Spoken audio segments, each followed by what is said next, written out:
Good. So I don't think Cleach should go into the government. I don't think it's necessary. I don't think it's a good idea. Yeah, I mean, I guess you think, what in terms of him not going into the government, just let him sort of stay out and do his political homework and stuff.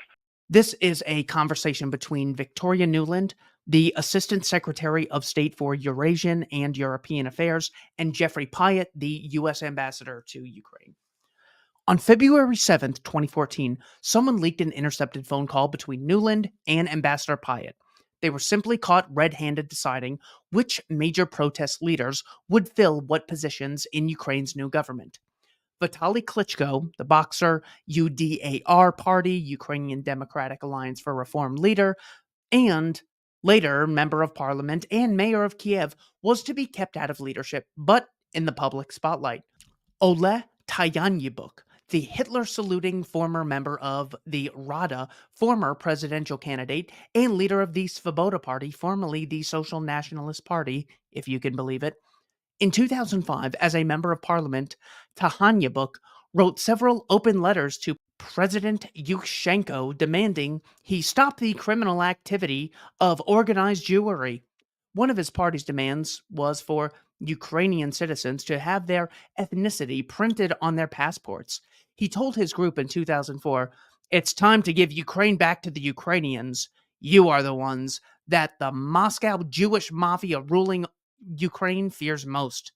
This led to his expulsion from Viktor Yushchenko's party, Our Ukraine. I hope I'm saying that last name right. But, quote, Yats is the guy, end quote, Nuland declared, referring to Arseny Yatsenyuk of Yulia Tymoshenko's party, Fatherland, whom she wanted to be prime minister. A State Department cable by Ambassador William Taylor identified Yatsenyuk as being closely tied to oligarch Viktor Pinchuk, who is the son-in-law of former President Leonid Kuchma and close to the West. His foundation gave at least $8.6 million to the Clinton Foundation while Hillary was Secretary of State in Obama's first term, for example. Presumably, it was the Russians who intercepted and posted the audio on YouTube where everyone could hear it 2 weeks before the overthrow. They just went through with it anyway. The State Department did not deny the audio was authentic or claim it was edited. Instead, they simply apologized for the foul language. Fuck the EU, Nuland had said, a limited hangout if there ever was one. It was clear U.S. officials had been plotting a coup weeks before they finally carried it out. Hawks often claim that, in fact, Nuland and Pyatt were talking about compromising in a new deal with Yanukovych. Under pressure from the Americans and Europeans, Yanukovych dismissed his prime minister and cabinet in late January. But the US, EU, and UN forcing the president to accept their hand-picked prime minister and hold early elections is still a coup, even if the worst was still to come. It was major foreign powers who were midwifing, gluing, and sticking the transition, making it sail, as Nuland and Pyatt said on the calls. Besides, Yanukovych had already offered to make Yatsenyuk the new prime minister, but his deal had been rejected out of hand by the leaders of the Maidan. They were still holding out for the president's resignation while the U.S. continued to support them. And though Nuland and Pyatt are recorded discussing why they did not want Tayanyibuk in the new government, he had not been offered a position in Yanukovych's proposal, another indication that they were not considering that deal, but planning to force through their own. Tayanyibuk did, however, credit the role of the Svoboda Party ultras on the side of Maidan for Yanukovych's willingness to compromise, boasting, "We put the squeeze on him." The Christian Science Monitor's Dan Murphy, certainly no Putin apologist, explained the context of the intercepted Nuland phone call. Her strong statement of preference for how Ukraine's government should be formed and apparent confidence that the U.S. has major influence over that is a reminder of the disconnect between U.S. government assurances that it doesn't meddle in nations' internal politics and its actual behavior. He added, "This was not a conversation analyzing unfolding events and how to respond to what comes next.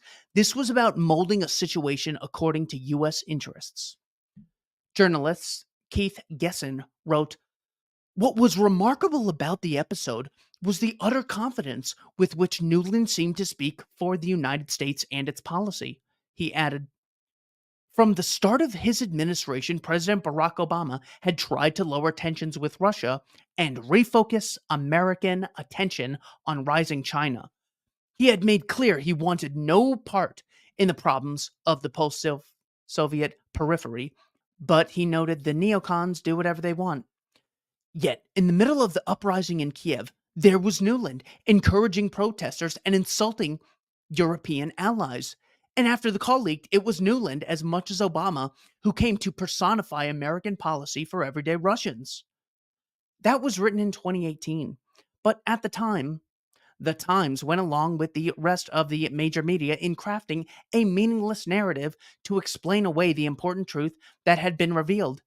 Newland said a bad word on a phone call. CNN's Christine Amanpour and other leaders of the news narrative had their hook. Top U.S. diplomat launches F-bomb on EU leaked recorded conversation. And that was that. But why was she cursing the EU anyway?